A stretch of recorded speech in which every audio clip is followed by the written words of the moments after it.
গত 10 তারিখ পররাষ্ট্রনীতির সংস্কার নিয়ে আমার করা একটা এপিসোডের পর অনেকে অনুরোধ করেছেন যেন আমি ভারতের সাথে বাংলাদেশের কূটনৈতিক সম্পর্কের ভবিষ্যৎ এবং আমাদের করণীয় নিয়ে ভিডিও করি।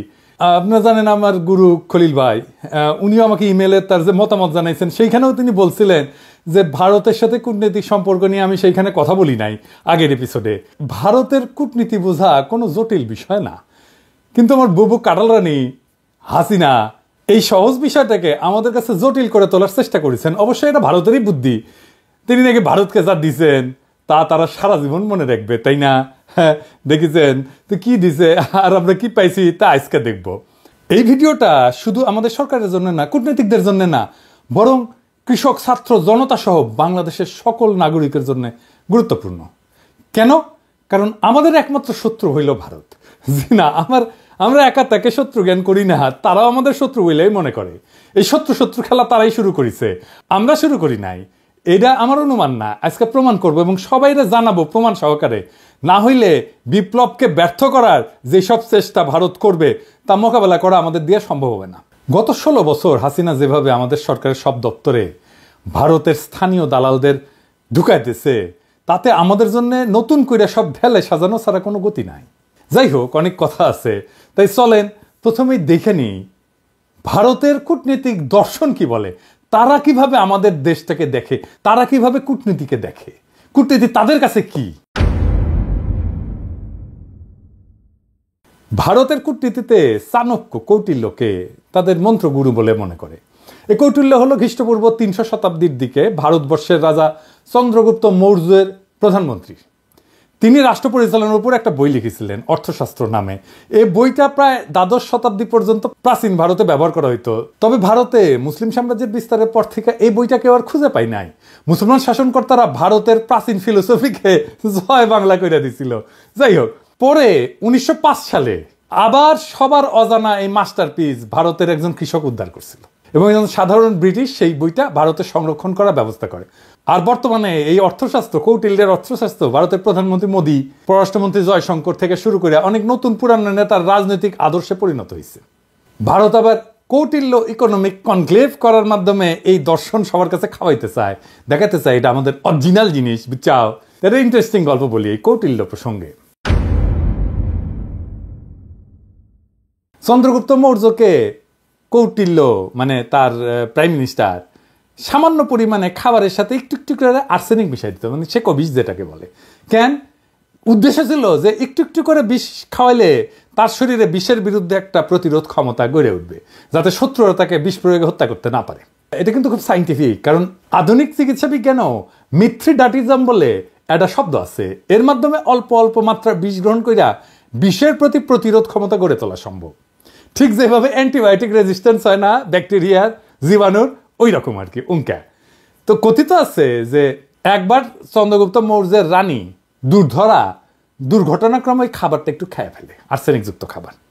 রানী তখন সন্তান সম্ভব ছিলেন, তো বিষের প্রভাব থেকে তার অনাগত সন্তানদের বাঁচানোর জন্য রানীর পেট চিরা কৌটিল্য শিশুকে বাইর করছিল। এটাই হইতেছে ইতিহাসের প্রথম সিজারিয়ান সেকশন, বুঝাও? এই ছেলের নাম হইতেছে বিন্দুসার। বিম্বিসার না আবার কলে বিন্দুসার। বিন্দুসারের ছেলে হইতেছে সম্রাট অশোক। বুঝা গেছে? জীবনানন্দের বর্ণনাটা সেন যখন পড়ি না, উটি লেখা আছে না, বিম্বিসার অশোকের ধূসর জগতে সেখানে ছিলাম আমি। এই বিম্বিসার অশোক বইলা একটা ধাঁধা লাগাই দেন কিন্তু জীবনানন্দ। বিন্দুসার অশোক হইলে পিতা পুত্র হইতো, তাই না? যেটা না করে একটা টুইস্ট দিছে বিম্বিসার কইয়া। এখানে এসে মনে হয় আসলে কি ঠিক পড়তেছি না ভুল পড়িচ্ছি না, তো সেই সময়টা ধূসর হয়ে যাওয়ার জন্য এরকম হয়েছে নাকি? বুঝাও কি সুন্দর, এটা কাব্যিক একটা মোহের মধ্যে ফেলা দেয়, বুঝেছেন? জীবনানন্দের এটা কলে মুন্সিয়ানা। তো আমার কাছে ওই যে পাখির নীরের মতো চোখ তুলে নাটোরের বনলতা সেন এই লাইনের চাইতে ওই যে বিম্বিসার অশোকের ধূসর জগতে এই লাইনটা আরো বেশি কাব্যিক বলে মনে হয়। যাই হোক, কাব্যবাদ দিই, হ্যাঁ, আসল আলাপে আসি। কেন কৌটিল্যের অর্থশাস্ত্র সম্পর্কে আমাদের জানা এবং বোঝা জরুরি। ভারত আমাদের শত্রু রাষ্ট্র না বন্ধু রাষ্ট্র? এই প্রশ্ন সবাই করলেও কোনো রাজনৈতিক দল কখনোই সরাসরি উত্তর দিতে স্বাচ্ছন্দ্য বোধ করে না, ভয় পায় আর কি, কখন ভারত তাদের গদি নড়ায় দেয়। তাই বলে সবাই যে কবে যে ভারত আমাদের বন্ধু রাষ্ট্র তা কলে না। এটাই আমাদের সমাজে ইনশাল্লাহ বলার মতোই সত্য। হাসিনা বাবুর আমলে তো ভারতকে বন্ধু বলাটা একটা ফ্যাশন ছিল। বাংলাদেশের কোনো জাতীয় অর্জনে ওই ভারতের প্রধানমন্ত্রী রাষ্ট্রপতি থেকে শুরু করে মন্ত্রী মুখ্যমন্ত্রী আগমন খুব কমন ছিল না, সাধারণ ঘটনা ছিল না। কিন্তু হঠাৎ কি হইলো যে ময়ূক পাগলা হইয়া গেল। এই দেখেছেন এডিটর সাহেব, এটা দেখান না, ওই তিরিং বিরিং করে লাফায় না, দেখান না। হুক করলে তারেক হেভি ঠাপাইছে, ওই যে গণ অধিকারের তারেক, বুঝাও। আর তারেকের ভিডিওটা দেখা, তারেক কি কইছিল যে জামাতকে আপনার পাশাত কামড় দিছে, দেখান না ওইটা। আরে বাবর কে? বাবর কে? কে? বাবর ভারতের বাপ। হ্যাঁ, বাবর ভারতের বাপ। আর আচ্ছা ঠিক আছে, ঠিক আছে, সমস্যা কি বলেন তো? আমার আমার আমার আমার সমস্যা হচ্ছে জামাতি এবং জেহাদিরা। বন্ধ করতে পারবেন? কেন জামাতিরা আপনার পাশে কামড় দিয়েছে বলেন? বিজেপির নেতারা উল্টা পাল্টা বলা শুরু করলো, এই দেখেন ভিডিও দেখেন। বাংলাদেশের সঙ্গে যুদ্ধ ভারতের কাছে তো কয়েকদিনের ব্যাপার নয়, কয়েক মিনিটেই ফয়সলা হয়ে যাবে। আমরা বড় ভাই হিসেবে চিমটি কাটছে, আঁচড় কাটছে, সহ্য করছি, তো বেড়া আমরা দেবই। বাংলাদেশের সীমান্তে কাঁটাতারের বেড়া বসানোর দরকার হইল, দেখেছেন? আরো কত কি। আসলে বাংলাদেশের সাথে ভারতের কোনো বন্ধুত্ব সম্পর্ক নাই, কখনো ছিল না। তবে ভালো সম্পর্ক আছে তার সেবাদাসী হাসিনা, তার দল আওয়ামী লীগের সাথে। আমাদের পররাষ্ট্র মন্ত্রণালয়ে যারা ভারতে কাজ করেছেন তারা সবাই জানেন যে ভারত আমাদের কতটা নিচু চোখে দেখে। যারা ঘুরতে গেছেন, চিকিৎসা নিতে গেছেন, তারা জানেন যে মুম্বাইতে তো বাংলাদেশের পাসপোর্টধারীদের তারা হোটেলে বুকিং পর্যন্ত দেয় না, দেখেছেন? হাসিনার আমলেও ভারত শুধু আমাদের থেকে সুবিধাই নিছে, কিচ্ছু দেয় নাই। ট্রানজিট নিছে, চট্টগ্রাম পোর্ট দিয়ে মালামাল পরিবহনের অনুমতি নিছে, বাংলাদেশকে ভারতের মনোপলিতে পরিণত করেছে, আমাদের সরকারি প্রতিষ্ঠানগুলোকে শেষ করে দিছে। বিনিময়ে আমরা কি ওই মুজিবের আমলে স্বাক্ষর করা ফারাক্কার ন্যায্য পানির হিস্সা পাইছি? পাই নাই। আমরা কি হাসিনার আমলে তিস্তা চুক্তি দিয়ে পানির ন্যায্য হিস্সা পাইছি? পাই নাই। তার কারণ কি? কারণটা হইতেছে কৌটিল্যের একটা থিওরি আছে, mandala theory. Mandala Nelson Mandela না, মান্ডালা মন্ডো থিওরি আর কি। তার মানে কোন রাজার পাশের রাজ্য তার বন্ধু না, পাশের রাজ্য হইল তার বন্ধু, বুঝছাও? চলেন একবার ম্যাপ দেখে আসি। ভারতের আশেপাশে যত রাষ্ট্র আছে তার মধ্যে একমাত্র বাংলাদেশের সাথে তার কথিত বন্ধুত্ব ছিল, মানে একমাত্র সেবাদেশী হাসিনার মাধ্যমে সে বন্ধুত্ব ছিল। কিন্তু পাকিস্তান, নেপাল, ভুটান, শ্রীলঙ্কা, মালদ্বীপ, এমনকি মিয়ানমারের সাথে ভারতের অত ভালো সম্পর্ক না, তাই না? বন্ধুত্ব নয়। বাংলাদেশে ভারত প্রভু তার সেবাদাসী হাসিনাকে একটা চুষ্টি দিয়ে বুঝ দিছে, ওই যে তো বন্ধু। এটাও আসলে একটা কৌটিল্য মতে ভারতের পররাষ্ট্রনীতির একটা অংশ কলে। এটা আমরা দেখমুনি, হাসিনা ফাসিনা কিছু না। এটা বোঝার জন্য চলেন দেখি কৌটিল্যের পররাষ্ট্রনীতিতে কি লেখা আছে। কৌটিল্যের পররাষ্ট্রনীতিকে বলে 6-fold পলিসি, মানে 6 স্তরের পলিসি। এটা একটা সংস্কৃত খটোমটো বাংলা আছে, ষটগুণ্য সিদ্ধান্ত। যাই হোক, আমি ইংলিশটাই কব, কারণ ইংলিশে কইলে তো ঠিকই কইছি, তাই না? তো যাই হোক, এই 6-fold পলিসি অনুযায়ী পররাষ্ট্রনীতি 6 ভাবে পরিচালনা করা যায়, 6 ভাবে, বুঝছাও? কি কি? শান্তি, যুদ্ধ, নিরপেক্ষতা, আগ্রাসন, জোট এবং দ্বৈত নীতি। হ্যাঁ, বুঝছাও? 6টা। তো প্রথম আলাপ হইতেছে শান্তি নিয়ে, মানে কৌটিল্যের শান্তিনীতি কি কূটনীতিতে। কৌটিল্য কয় যে একজন রাজা তখনই শান্তি স্থাপন করবে যখন সে দেখবে যে শত্রু রাজা তার ক্ষতি করার সামর্থ্য রাখে। তার মানে হইলো দৌড়ের উপরে রাখতে পারলে ভারত শান্তির কথা বলবে, বুঝছাও? 2001 সালে রৌমারিতে সীমান্তে আমাদের তৎকালীন বিডিআরের মাইরের কথা মনে আছে না? এডিটর সাহেব মাইর হবে, মাইরের সাউন্ড হবে। কেমনে তাদের বিএসএফকে আমাদের বিডিআর জওয়ানেরা দৌড়ের উপরে রাখিছিল, মনে আছে না? হ্যাঁ, তো তখন ভারতের অনেক সৈন্য মারা গেলেও ভারত কিন্তু আমাদের সাথে শান্তি স্থাপন করেছিল, কারণ তারা বুঝেছিল যে বাংলাদেশ তাদের দৌড়ের উপরে দাবরানির উপরে রাখতে পারে। তাইলে ইন্ডিয়ার সাথে শান্তি স্থাপনের একমাত্র পথ হইতেছে, একমাত্র রাস্তা হইতেছে ওরা দাবরানির উপরে রাখা। আর একটা উদাহরণ দিই, 1962 সালে ইন্দোচীন যুদ্ধে চীনা সেনারা ভারতের সেনাদের নাকানো জমিতে খাইছিল, একটা অংশ দখল করে নিয়েছিল। ভারত তখন দ্রুত নাকে খত দিয়া চীনের সাথে শান্তি স্থাপন করেছিল, কারণ ভারত জানতো যে চীনকে আক্রমণ করলে তাদের খবর আছে, বুঝেছাও? তার মানে ওরা যত দাবরানির উপরে রাখবেন ও শান্তি শান্তি করে আপনার কাছে আসবে। 1 নাম্বার সূত্র কয়া দিলাম। তাই আমাদের সেনাবাহিনীর সাহস নিয়ে লড়াই করার কিছু ডেমো ভারতকে দিয়ে দিতে হবে। আমরা অলরেডি একটা ডেমো দিছি যখন নতুন করে বর্ডারে কাঁটাতার লাগাইতে গেছিল না, কিন্তু এটা তেমন কোনো ডেমো হয় নাই। এটা আরেকটু ভালো করা লাগবে আর কি। আবার ফাজলামি করলে না, রৌমারির কথা মনে করাই দিতে হবে, কলে মাথায় ঢুকাই দিতে হবে যে ভারতকে দৌড়ের উপরে রাখলে তারা শান্তির কথা বলবে। ওর তত্ত্ব দিয়াই ওরে মাইর দিতে হবে। ও কেমনে কূটনীতি চালায়, ওর কূটনীতির মাইন্ডে কি কাজ করে সেটা বুঝা ওর মতো যদি কাজ করেন তাইলে কেস ফতে। এবার আসেন যুদ্ধনীতি। কৌটিল্যের যুদ্ধনীতি কি? কৌটিল্যের মতে একজন রাজা তখনই যুদ্ধের জন্য আক্রমণ করবে যখন দেখবে যে তার অবস্থান শত্রুর চেয়ে শক্তিশালী। কথা সত্য। এই যে 1971 সালের কথাই ধরেন না, পাকিস্তান যখন আমাদের আক্রমণ করলো তখন ভারত আমাদের সাথে এসে সাথে সাথে যুদ্ধ করে নাই। তারা দেখিছে যে আমাদের মুক্তি বাহিনী কতটুকু যুদ্ধ করতে পারে।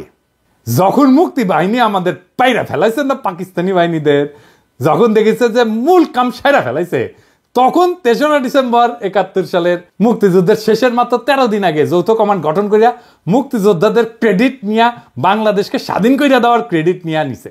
বুঝছাও? এটা হইল ভারতের চামবাজ যুদ্ধনীতি। এরা তখনই যুদ্ধ করবে যখন তারা বুঝে যে তাদের জেতার সম্ভাবনা 100%। অনেকেই জানেন যে শেখ মুজিবের বান্ধবী যে ইন্দিরা গান্ধী, সেই সময়ের ভারতের সেনাপ্রধান জেনারেল মানেকশকে জুন মাসে কইছিলেন যে এই যুদ্ধ শুরু করতে, কিন্তু রাজি হন নাই। কারণ তখন বাংলাদেশে বর্ষাকাল এবং তাদের সেনারা বাংলাদেশে বর্ষায় যুদ্ধ করলে পাকিস্তানের কাছে গোয়ারা আসবে। সত্যি কথা, আমার কথা না, মানেকশর কথা। তার মুখে শুনেন দাও কি কইছে, এডিটর সাহেব শুনে দেন। And if I were to go in, I guarantee you 100% defeat. I said to Mrs. Gandhi, will you now give me your orders? All right. Cabinet would meet again at 4 o'clock. So everybody started walking out, I being the junior one. A smile on my face as I was going out. She said, Chief, stay behind. I said, Prime Minister, before you open your mouth, shall I send in my resignation on grounds of health, mental or physical? And she said, oh, sit down, Sam, tell me. Everything you told me is the truth. I said, yes, everything I've told you is the truth. I said, it's my job to fight to win, not to lose. And she smiled at me, she said, all right, Sam, you let me know when you are ready. এই যে 13 দিন যুদ্ধ করেছিল, যুদ্ধের পরে যে লুটপাট শুরু করেছিল, সেই সময় কিছু বীর সেনা অফিসারের কারণে ঠিক মতো করতে পারে নাই। মেজর জলিলের কথা মনে আছে, সে বাধা দিছিল, তারে গুম করে ফেলছিল। ওই সময় যে করতে পারে নাই লুটপাটটা, এটা গত 53 বছর ধরে পোষায় নিছে ইন্ডিয়া। তাই আমাদের সশস্ত্র বাহিনীকে মনে রাখতে হবে যেন ভারত কখনো এমন সুযোগ আছে বলে ভুলও না করে। প্রফেসর ইউনূসের সেনাবাহিনীর শীতকালীন মহড়ায় যাওয়ার ব্যাপারটা অনেকটা সেই রকম। আমি খুবই পছন্দ করেছি এটা। অনেকে না বুঝলেও আমাদের সবার শ্রদ্ধেয় প্রফেসর ইউনূস স্যার বুঝতে পারিছেন যে এই মহড়ার কত গুরুত্ব। এইসব মহড়া ঘন ঘন করতে হবে, বুঝছাও? শুধু শীত না, বর্ষাতেও করতে হবে। যে শীত বর্ষা কিছুই যে ভারতের কোনো কাজে আসবে না, ওটা বুঝা দেওয়া লাগবে, বুঝছাও? ভারতের মনে যেন ভয় অটুট থাকে, তারা যেন কোনোভাবে বাংলাদেশকে আক্রমণের খায়েশ করতে না পারে। এখন কৌটিল্যের মতে ভারত এই যে যুদ্ধ নীতি, এটা কেমনে করবে? এটা 3 ভাবে করবে, 3 প্রকারে করবে। কি ভাবে? এটা হইতেছে সরাসরি যুদ্ধ, এটা হইতেছে গোপন যুদ্ধ, কিছু কথা থাক না গোপন, আর এটা হইতেছে অঘোষিত যুদ্ধ, মানে ঘোষণা না দিয়া যুদ্ধ, বুঝছাও? ভারত আমাদের সাথে সরাসরি যুদ্ধে যাবি না, ওই সাহসী নাই। ওই যে বুঝিছে না, এখানকার পোলা পাইন এবং বন্দুকের সামনে বুক পাইতা দেয়, তারপরে নড়ে না। তো এর সাথে যুদ্ধ করা যায়। তারা কি যুদ্ধ করবে? গোপন এবং অঘোষিত যুদ্ধ তারা সবসময় করে আসতেছে এবং এটা করে আসবে। চলেন দেখি সেটা কিভাবে করবে। গোপন যুদ্ধ হইলে সেটা সেই পন্থা যেটা দ্বারা ভারত আমাদের একদিকে আক্রমণের আশঙ্কা তৈরি করবে আর আমাদের সেনাদের সেই দিকে ব্যস্ত রাখবে, কিন্তু ভারত আমাদের আক্রমণ বা ক্ষতি করবে অন্য দিক থেকে, বুঝছাও? মাথায় ঢুকে নাই, তাই না? ধরেন আমাদের দক্ষিণে তো আরাকান রাজ্য, একটা নতুন রাখাইন দেশ হওয়ার সম্ভাবনা আছে, তাই না? ভারত রাখাইন দেশকে দিয়া বাংলাদেশের নাপ নদী সংলগ্ন বর্ডারে উত্তেজনা তৈরি করবে, আর আমরা যখন ওই দিকে সামলাইতে ব্যস্ত হয়ে যাব তখন উত্তরবঙ্গ বা অন্য কোনো বর্ডার দিয়া সে আক্রমণ করার চেষ্টা করবে। এটা বুঝতে ভারতের ওই হকার সাংবাদিক ময়ূক রঞ্জনের একটা ভিডিও দেখি, চলেন। সে কইতেছে যে বাংলাদেশের চিকেন নেক নিয়ে নিলে ভারত ফেনী দখল করিয়া চট্টগ্রামকে আলাদা করে দিবে। শুনেন। এটিকে বলা হয় বাংলাদেশের চিকেন স্নেক। বাংলাদেশের এই চিকেন স্নেক অবরুদ্ধ করতে ভারতের সময় লাগবে 5 মিনিট। বাংলাদেশের চিকেন স্নেক এটা যদি কাট অফ করে দেওয়া হয় তাহলে গোটা বাংলাদেশের ভূখণ্ডের সাথে চট্টগ্রামের কোনো সম্পর্ক থাকবে না। এই ফেনীটা যদি কোনোভাবে কাট অফ হয়ে যায় বা দখল হয়ে যায় বা অবরুদ্ধ হয়ে যায়, গোটা বাংলাদেশের এত বড়, এত জেলা সহ যে বাংলাদেশ, সেই বাংলাদেশ থেকে কাট অফ হয়ে যাবে চট্টগ্রাম। এবার এটা মৌলবাদীদের কি করে লোকে বোঝাবে? অর্থাৎ ভারত আমাদের চট্টগ্রামের ভয় দেখাইতেছে যেন আমরা এদিক নিয়ে ব্যস্ত হইয়া যাই আর ভারত আমাদের অন্যদিকে দেয়, বুঝাও। কিন্তু সেই প্ল্যান তো আজকে ফাঁস করে দিলাম, তাই না? এবার চলেন অঘোষিত যুদ্ধ কেমনে ভারত করবে। এটা আসলে ভারতের সবচেয়ে পছন্দের যুদ্ধ, বুঝছাও। এই যুদ্ধে তারা তাদের সরকারি এজেন্ট, ধর্মীয় এজেন্টদের ব্যবহার করবে। তারা এই কাজ শুরুই করে দিছে। সরকারি চাকরিতে ভারতের দালালদের দিয়া অস্থিরতা তৈরি করেছে, ক্যাডারে ক্যাডারে দ্বন্দ্ব করেছে। এইটা প্রফেসর ইউনূসের সরকারকে কাজ করতে না দেওয়ার একটা কুবুদ্ধি। তাই আমি আগেও বলছি, এখনো বলি, ক্যাডারে ক্যাডারে দ্বন্দ্বের সমাধান করা জরুরি। এই ক্ষেত্রে কোনো কথা শোনা যাবে না, কঠোর হইতে হবে। যারা এই দ্বন্দ্ব ধৈর্য রাখতে চায় ওরা ভারতের দালাল।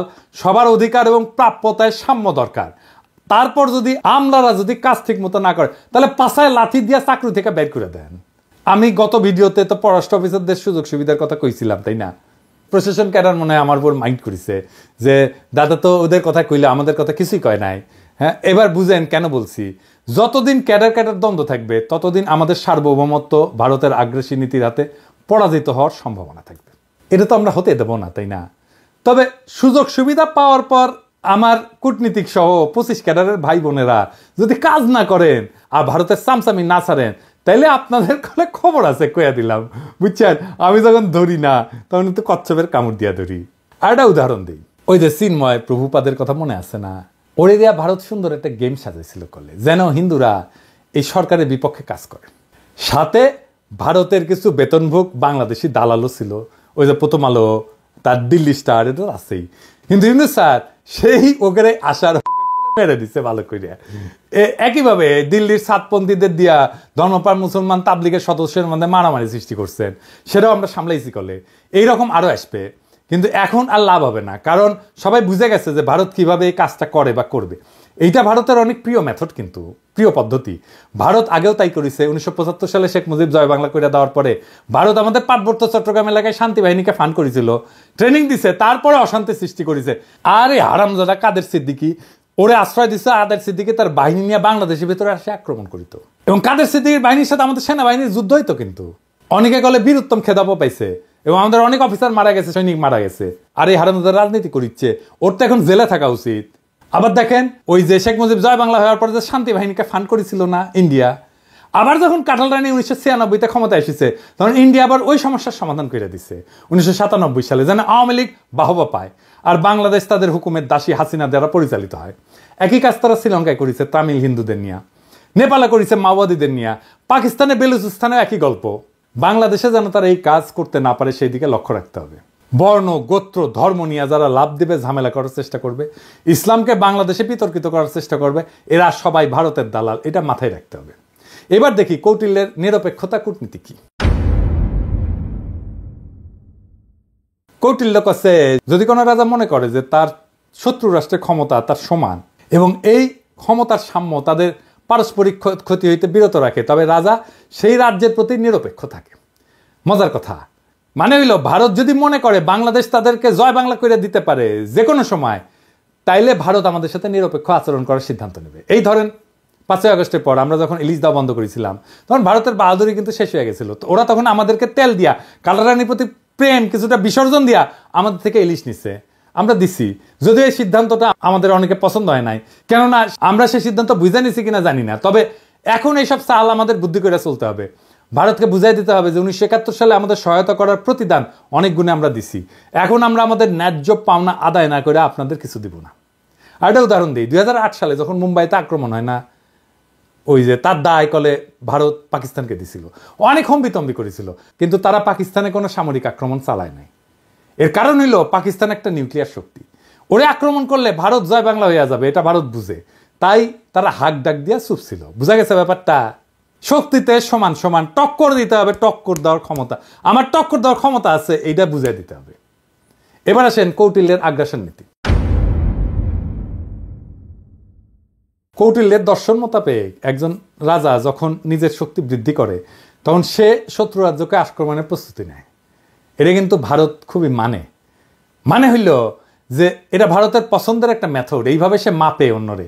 এই যে ধরেন রৌমারির কথা, 2001 সালে রৌমারিতে ভারতের সেনারা আমাদের জয় বাংলা হওয়ার পরে ভারত কিন্তু চুপ ছিল, কারণ আগেই বলছি এরপর আমাদের বুবু যখন 2008-এ 111-এর নকশা ক্ষমতা আসে, তার কয়েকদিনের মাথায় ভারতের প্রতিশোধ নেয় বিডিআরে হত্যাকাণ্ড কইরা, 57 জন সেনা অফিসারকে হত্যা কইরা। শুধু তাই না, বিডিআরের গৌরবময় ইতিহাস যেন বাংলাদেশে না থাকে, তাই তারা কাঁঠাল রানীকে দিয়ে নাম পরিবর্তন কইরা বিজিবি বানায়, পোশাক বদলায়। দেখেন হাসিনার দাসত্ব। আমরা যেহেতু এটা এখন বুঝে গেছি, আমরা আবার বিডিআরকে তার আসল নামে ফেরত নিয়ে যাব।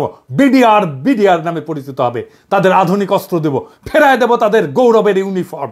এই নাম শুনলে আর ইউনিফর্ম দেখলে ভারতের 2001 সালের কথা মনে থাকবে, আর পাতলা পায়খানা হয়ে যাবে। এইটা আমাদের প্রথম কৌশল। দেখেন ভারতের সেনা প্রধানের বক্তব্য। I am in touch with the chief of Bangladesh during the time of when this changeover took place. I was in constant touch with him, and even thereafter in November 24 we had a video conference also. As far as the military cooperation is concerned, is again going up in the same way. Our officers have moved there for the NDC also. There is no let up on that side. The only thing is, as far as the joint exercise which is carried out, because of the situation as of now, that we have postponed for some time, and as and when the situation improves, that exercise will also go on. When we talk about the relationship we should talk about when there is an elected government. So as of now, the relationship is with the military is well and perfect. 5 আগস্টের পর 5 মাস হয়ে গেল, ভারত তার কোনো মন্ত্রী বা সংস্থা প্রধান কখনো এই ধরনের কথা বলে নাই।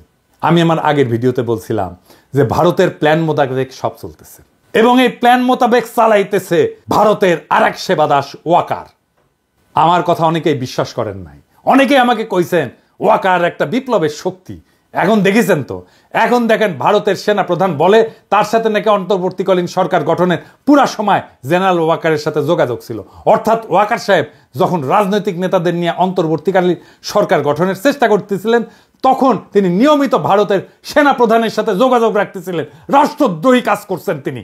ওয়াকার সাহেব হয় আপনি বিপ্লবের স্পিরিট ধরতে পারেন নাই এবং হাসিনার আমলের অভ্যাস 2 দিনে ছাড়তে পারেন নাই, অথবা আপনাকে ভারতের সেনাপ্রধান ফাঁসাইয়া দিছে যাতে বাংলাদেশের সেনাবাহিনীর সর্বোচ্চ নেতৃত্ব বিপ্লবের বিপক্ষে কাজ করতেছে, এইটা জনমনে ছড়ায় দেওয়া যায়। এইটা বাংলাদেশকে এবং বাংলাদেশের মানুষের মনোবল ধ্বংস করার চেষ্টা। এভাবেই গত 5 মাস ভারত নিজেদের কৌশল ঠিক করেছে এবং বাংলাদেশের সকল মানুষকে এটা বোঝানোর চেষ্টা করতেছে যে ভারত এখনো আমাদের প্রভু। এবং এইটা বোঝানোর জন্য তাদের প্রথম টার্গেট আমাদের হাসিনা বাবুর ফুফাতো বোনের জামাই সেনাপ্রধান ওয়াকার সাহেব। আমি অবাক হই যে সমস্ত সেনা সদর বা আন্তঃবাহিনী জনসংযোগ পরিদপ্তর এই নিয়ে কোনো কথা বলেন নাই, আর ভারতের দালাল বাঙ্গুয়েলিটারা বৈশাখী নিজেদের দেখতেছে আর নিজেদের হারানো প্রভাব পুনরুদ্ধারের স্বপ্ন দেখতেছে। প্রথম আলো গং এখন এইগুলা নিয়ে পুরা গল্প বানাবে ফায়াজ করিমের মতো। এইসব বাংলাদেশ বিরোধী ভারতীয় এজেন্টদের যেখানে দেখবেন সেখানেই এদেরকে জয় বাংলা কইরা দিতে হবে। এখন দেখেছেন তো জেনারেলদের বাসায় হাসিনার লোক, আওয়ামী লীগের লোকেরা লুকে আছে, দেখেছেন? ফ্ল্যাট মালিক কে? ফ্ল্যাট মালিক হচ্ছে মাহবুব সামদ চৌধুরী, মেজর জেনারেল। জি। উনি এখন বর্তমানে কোথায় আছে? উনি এসএসএফ আছে। এসএসএফ আছে, ডিজি। জি।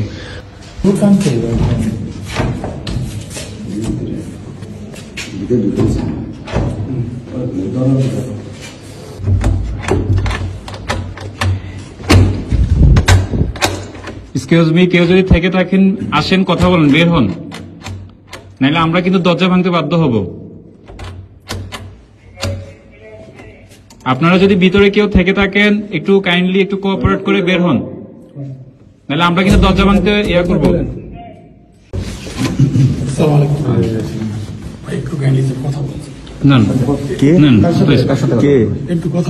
বলেন কে? ভাই আমি তো স্যার আসেন সামনে আসেন, সামনে আসেন, সমস্যা নাই। বলেন। মহিলা বন্ধ করে আপনি একটু আসেন।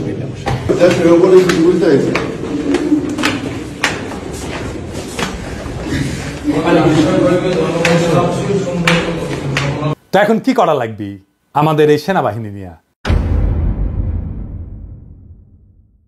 এর মধ্যে আমাদের সামরিক সক্ষমতা এমনভাবে উন্নীত করতে হবে যেন ভারত আমাদের ভয় পায়। ভারতের সামরিক শক্তি আমরা জানি, সেটা ওয়াকার সাহেবও জানেন। সামরিক বিষয়ে তাই এখানে বলতে চাই না, আমার সাথে যোগাযোগ করলে পরামর্শ দিয়ে দিব। তবে এটা বলতে পারি, আমাদের সশস্ত্র বাহিনীকে নতুন নতুন আধুনিক যুদ্ধ বিমান, ট্যাঙ্ক, যুদ্ধ সরঞ্জাম কিনতে হবে। মাঝে মাঝে সে সমস্ত মাল দিয়া একটু প্রশিক্ষণ করে তো ফুটেতে টুটেতে হবে আর কি, বুঝছাও। আর বলিছি এটা সাইবার ব্রিগেড করতে হবে আমাদের শক্তিশালী, তাইলে আমাদের পাতলা পায়খানা চলতে থাকবে। ভারত কিন্তু ফ্রান্স থেকে রাফেল কিনেছে, রাশিয়া থেকে কিনেছে সুখয় যুদ্ধ বিমান। আমাদের তো রাশিয়া আর ফ্রান্সের সাথে সম্পর্ক ভালো, যুক্তরাষ্ট্রের সাথেও ভালো, তুরস্কও আছে। ভারত এতদিন আমাদের আধুনিক যুদ্ধ সরঞ্জাম কেনার ব্যাপারে ভেটো দিয়ে আসছে করলে, এখন বুঝতে পারছেন তো কেন তারা ভেটো দেয়? এই কূটনীতির কারণে, কারণ ওরা চায় আমরা যেন সমরে শক্তিশালী হইতে না পারি এবং তাদের সেবা দাসী হিসেবে থেকে যায়।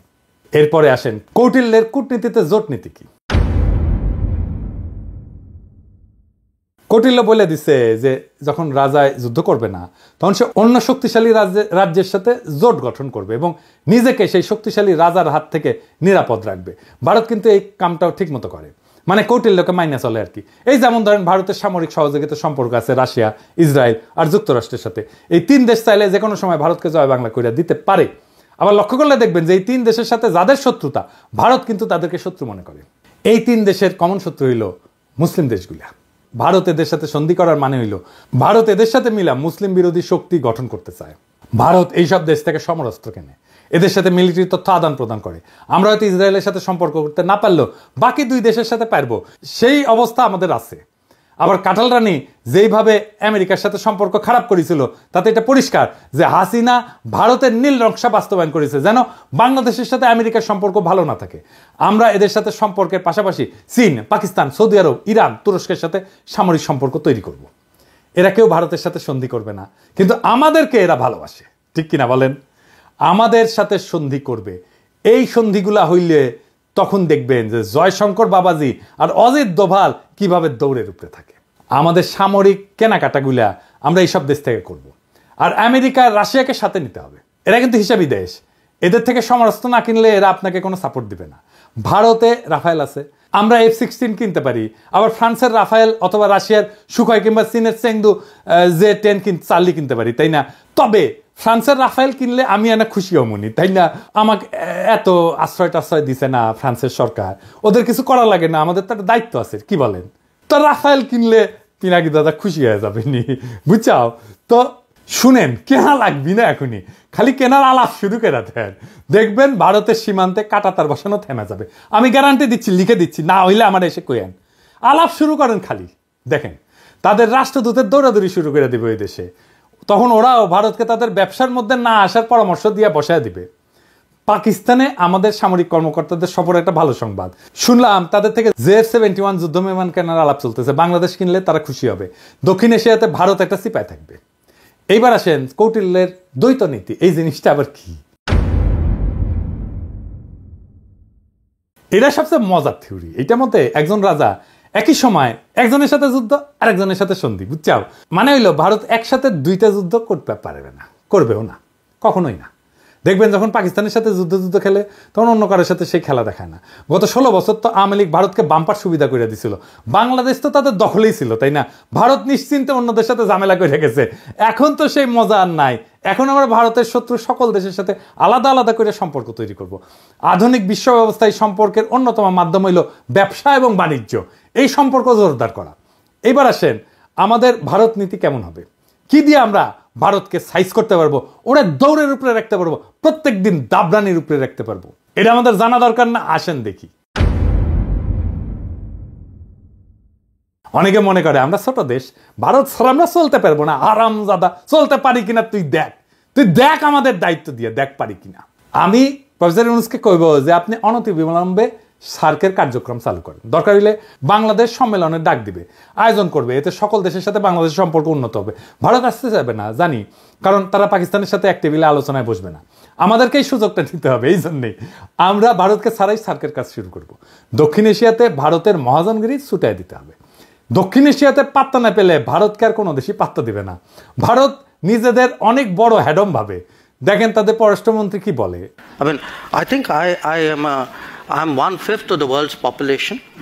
I am today the 5th or 6th largest economy in the world.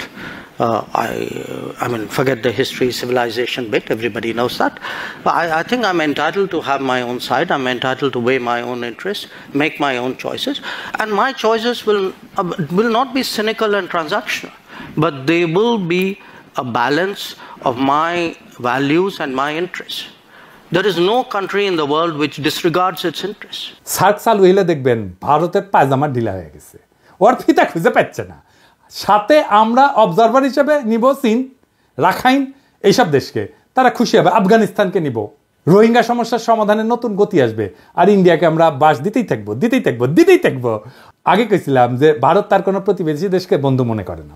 আমরা ভারতকে বন্ধু মনে করার কোনো ঠেকা নাই আছে, ওরাই তো মনে করে না। আমাদের ভুলে গেলে চলবে না যে আমরা 18 কোটি মানুষের একটা বাজার, পৃথিবীর 8ম বৃহত্তম বাজার, আমাদের ক্রয় ক্ষমতা বিশ্বে 25তম। আমাদের এইখানে সবাই তার পণ্যের বাজার করতে চাইবে, সবাই। আওয়ামী লীগ বাংলাদেশকে ভারতের একক বাজারে পরিণত করছিল। বিগত 5 বছরে, বিশেষ করে কোভিডের পর ভারত থেকে আমাদের আমদানি কতটা বাড়িছে দেখেছেন? দেখেন, শুধু 2022 সালে ভারত থেকে বাংলাদেশ আমদানি করেছিল $14 বিলিয়ন, আর যেখানে বাংলাদেশ থেকে ভারত আমদানি করেছিল মাত্র $2 বিলিয়ন। মানে হইল হাসিনা বাংলাদেশের টাকায় ভারতের কোভিড থেকে হওয়া ক্ষয়ক্ষতি মিটানোর ঠিকানি ছিল। না হলে ভারতের এত দুঃখ কারণ দেখি না। ভারতের সাথে আমাদের ব্যালেন্স অফ ট্রেড হবে সমান সমান, লাগলে আমাদের পক্ষে বেশি হবে, কারণ ভারতের জনগোষ্ঠী আমাদের 10 গুণ। আমরা যা ভারত থেকে কিনবো, ভারতের আমাদের 10 গুণ কিনতে হবে আমাদের কাছ থেকে।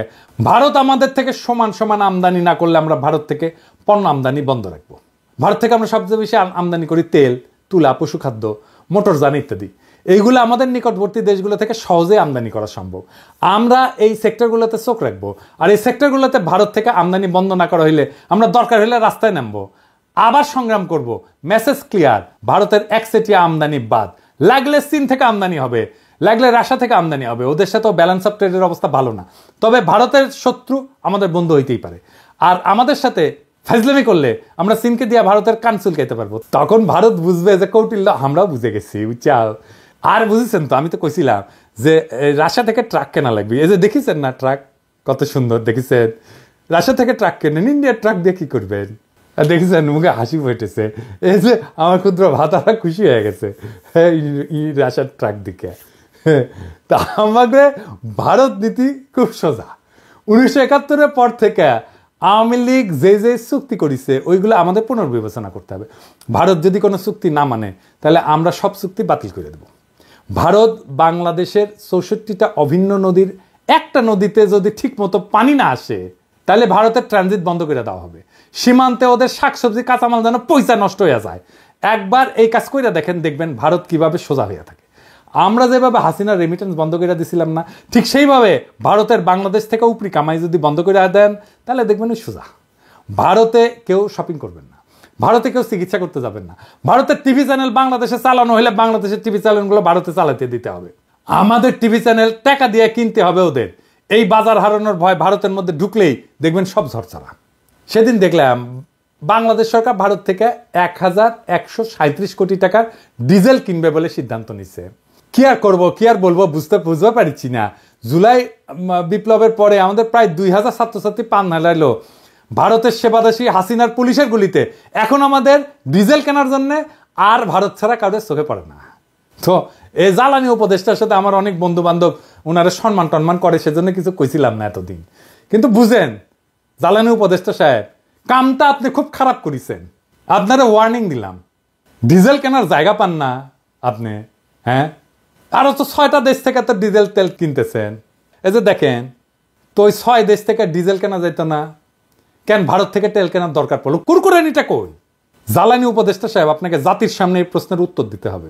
সামে সিকোনে প্রচুর কাম করিচ্ছেন কলে, নাইলে বিপ্লবী জনতা আপনাকে কেন বিশ্বাস করবে? ইউনূস স্যার, আপনি কি এই ব্যাপারে জানেন নাকি বিএনপির সাথে সমঝোতা হওয়ার পর এখন বিএনপির চাপে আপনারা এই সিদ্ধান্ত নিতেছেন? নিলে জানান, আমরা তো আছি। যেই দল গত 10 বছরে মুরগির ক্ষোভ থেকে বাইরে যেতে পারে নাই, সেই দল এখন নিজেদের জুলাই আন্দোলনের মাস্টার মাইন্ড বলে, আবার ক্ষমতা আসার জন্য ভারতের সাথে আতাত করে যেন ভারতের প্রভুত্ব বাংলাদেশে টিকে থাকে। এমনিতে আপনাদের জনসমর্থন কেমন এটা তো বুঝতে পারছেন। মানে ওই দলকে কইতেছি যে আসতে চায় ক্ষমতায়, তারপরে যদি ভারতের দাস হিসেবে পরিচিত পান তাহলে ক্ষমতা আসলেও সে ক্ষমতা ধরে রাখতে পারবেন না। হাসিনারে নামাইতে যদি 36 দিন লাগে, আপনারা 36 ঘন্টায় নামায় দেওয়া যাবে। খুব সাবধান, এটা ইন্টারনেটের যুগ, উন্নত প্রযুক্তির দুনিয়া, কিন্তু সরকার চালানোর অভিজ্ঞতা আপনাদের নাই। আমরা জানি কিভাবে কি করতে হয়, আপনাদের চেয়ে আমরা অনেক ধাপ আগে। আমাদের সাথে পরামর্শ করেন, নইলে কি করতে গিয়া কি খায়া ফিরে আসবেন তা কিন্তু বুঝতে পারবেন না। ভারতে আমাদের সব কাজ স্লো করে দিতে হবে, দূতাবাসে আমাদের লোকের সংখ্যা কমাই দিতে হবে।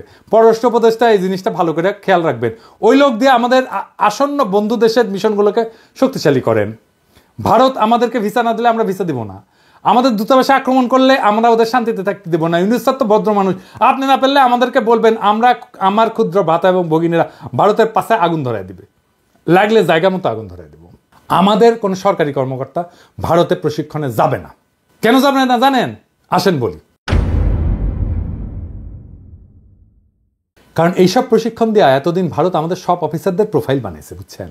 তাদের কার কি পছন্দ অপছন্দ, কারে পয়সা দিলে হবে, কারে মেয়ে ধরাই দিতে হবে, তা সব জানে এবং এই কাজ করেছেও। কিন্তু এই যে সানিউল কাদের দেখেছেন না, ধরা খেয়েছিল, তারা ইউএনএদেরকে ডিসিদেরকে নিয়ে গেছে দেরাদুনে, কূটনীতিকদেরকে পড়াইছে দিল্লিতে। তাই আমাদের সরকারি অফিসারদের বিশেষ করে যারা ভারতের প্রশিক্ষণ নিছে তাদের শুদ্ধি পরীক্ষা নিতে হবে, এবং এরা সব কয়টা বিক্রি হয়ে গেছে। আমাদের অফিসাররা ভারতে প্রশিক্ষণে গেলে তাদের অফিসারদেরকেও আসতে হবে এখানে। এটা অবশ্য ফরেন সার্ভিস একাডেমি করে, তবে এটা আরও বেশি করা দরকার। ভারতের অফিসারদের প্রোফাইল তৈরি করতে হবে, এবং এর একই সাথে আমাদের চরিত্র ঢিলা অফিসারগুলো আছে না, ওদের আপাতত কাজ করা বা পদায়ন থেকে বিরত রাখতে হবে। নইলে তারপর 2 পেগ মেরে আবার হোয়াটসঅ্যাপে ফ্যান খুলে দিবে, ভারত সেই সমস্ত ছবি জোগাড় করে তাদের দিয়ে গুপ্তচরগিরি করাইবে, বুঝছো? এটা ওদের একটা পলিসি করে। এখন আপনারা যেহেতু ভদ্রলোক, সেই জন্যে সুশীল, সেই জন্যে আপনারা ওদেরকে দূরে রাখেন যাদের চরিত্র ঢিলা। আমি যদি ফরেন মিনিস্টার হইলামিনি, তাইলে ওই হানি ট্র্যাপ ফেলা ইন্ডিয়ার মায়াগরে তাদের ডাবল প্রমোশন দিলামিনি। ইন্ডিয়া হানি ট্র্যাপে ফেলানো ছাড়া আর কিছু পারে না। তাই তাদের এই হানি ট্র্যাপ আইডিয়া জয় বাংলা করে দিতে হবে। যখন কইতে পারবেন পারলে আরো পাঠা, তোর দেশে মায়েরা আমার কাছে আসে কেন, তুই পারিস না তো আমি তোরে সাহায্য করতেছি, আরো পেটে দিস বান্দা হাজি, সেই দিন তাদের এই অস্ত্র আর কাজ করবে না। তাদের দর্শন, তাদের ফিলোসফি তাদের বিরুদ্ধে প্রয়োগ করা লাগবে। তখন কইবেন যে পিনাকি যা কইছিল তা কতটা সত্যি, যদিও পিনাকি বাংলাত কইছে, বগুড়ার ভাষাত কইছে, তাও কলে এটা সত্য কইছে। তাই ভারতে আমাদের সকল সরকারি কর্মকর্তার ট্রেনিং বন্ধ, একেবারে ফুল স্টপ। এবার আসেন শেষ কথা। পররাষ্ট্রনীতিতে শেষ কথা বলে কিছু নাই। এক দেশ নিয়ে পলিসি করাটাও বিপজ্জনক। এক দেশের সাথে সম্পর্ক স্থাপন করা শুধু সেই 2 দেশের ব্যাপার না, অনেক বিষয় মাথায় রাখতে হয়। তবে ভারত যেহেতু স্পেশালভাবে আমাদের গত 53 বছর লুট করে গেছে, তাই আমাদের এখন সময় আসছে ভারতকে নিয়ে ভাবার, নতুন কইরা পলিসি তৈরি করার। কৌটিল্য ভারতের আইডিওলজিক্যাল গুরু বলে, তবে এমন গুরু ওদের অনেক আছে, কিন্তু কৌটিল্যের ব্যাপারটা একটু আলাদা। তাই ইউনুস স্যারকে আমি বলবো, আপনাদের সব সরকারি কর্মকর্তাদের কৌটিল্য পড়ান, বই পড়তে বলেন, পরীক্ষা নেন। ভারত যেভাবে আমাদেরকে সাইকোলজিক্যালি করাপ্ট করেছে না, আমরা এখন ওদের সাইকোলজি শিখবো তাদেরকে করাপ্ট করার জন্যে। আজকেই আর ফল আসবে না, কারণ সরকারে তাদের অনেক গোপন সেবাদাসী আছে। তবে এইভাবে আগাইলে আশা করা যায় আমরা 5-10 বছরের মধ্যে আমাদের হারানো মেরুদণ্ড আবার ফিরে পাবো। আর আওয়ামী লীগ হইল ভারতের দাস, দেশের শত্রু। এটা আজ আবার প্রমাণ করলাম, এটা দর্শন দিয়া করলাম। এইবার অনেকে তো বলে যে পিনাকি না বুঝেই বলে, তাদের জন্য সমালোচনার আহ্বান রইল। ভারতের পররাষ্ট্রনীতি আমি যেভাবে খুলে দেখাই দিলাম, এটার বাইরে কোনো কথা আছে কিনা, ভারত নিয়ে যে দালালি করবে তাদের কলে খবর আছে।